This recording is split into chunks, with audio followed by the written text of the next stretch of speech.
ভবানীপুরে মুখোমুখি মমতা শুভেন্দু। ভবানীপুরে ভোটের দিন হাই ভোল্টেজ পরিস্থিতি। চক্রবেড়িয়া রোডে উপস্থিত হন তৃণমূল নেত্রী মমতা ব্যানার্জি। সকাল থেকে ভোট প্রক্রিয়ার উপর নজর রাখছেন তিনি। অন্যদিকে একই এলাকায় পৌঁছন বিরোধী দলনেতা শুভেন্দু অধিকারী। দুই শীর্ষ নেতার উপস্থিতিতে চক্রবেড়িয়া জুড়ে বাড়তি উত্তেজনা ছড়ায়। পরিস্থিতি নিয়ন্ত্রণে রাখতে গোটা এলাকা ঘিরে ফেলে কেন্দ্রীয় বাহিনী। ভোটারদের নিরাপত্তা নিশ্চিত করতে কড়া নজরদারি চালানো হচ্ছে। সকাল থেকেই ভবানীপুরে রাস্তায় সক্রিয় রয়েছেন শুভেন্দুও।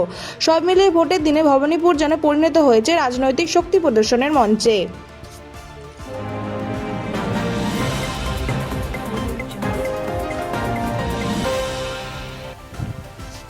ভবানীপুরে ভোটের দিন উত্তেজনা, স্লোগান যুদ্ধে মুখোমুখি তৃণমূল বিজেপি। শেষ দফার ভোটে উত্তপ্ত ভরকেন্দ্র ভবানীপুর। কালীঘাট এলাকায় বিজেপি নেতা শুভেন্দু অধিকারী ঢুকতেই শুরু হয় তীব্র উত্তেজনা। তৃণমূল কর্মীদের তরফে ওঠে জয় বাংলা স্লোগান, পাল্টা বিজেপি সমর্থকদের জয় শ্রীরাম ধ্বনি। বুথের সামনে দুই পক্ষের মধ্যে স্লোগান যুদ্ধ চরমে পৌঁছায়। পরিস্থিতি নিয়ন্ত্রণে আনতে ঘটনাস্থলে মোতায়েন কেন্দ্রীয় বাহিনী ও পুলিশ লাঠিচার্জ করে ভিড় ছত্রভঙ্গ করে। ঘটনার জেরে এলাকায় চরম উত্তেজনা ছড়িয়েছে।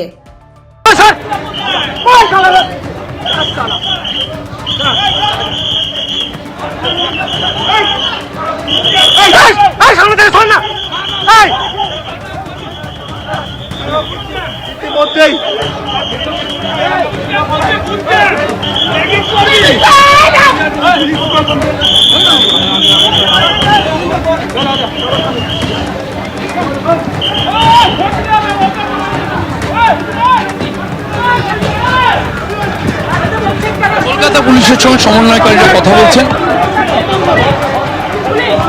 আপনি মারতে মিডিয়া মারতে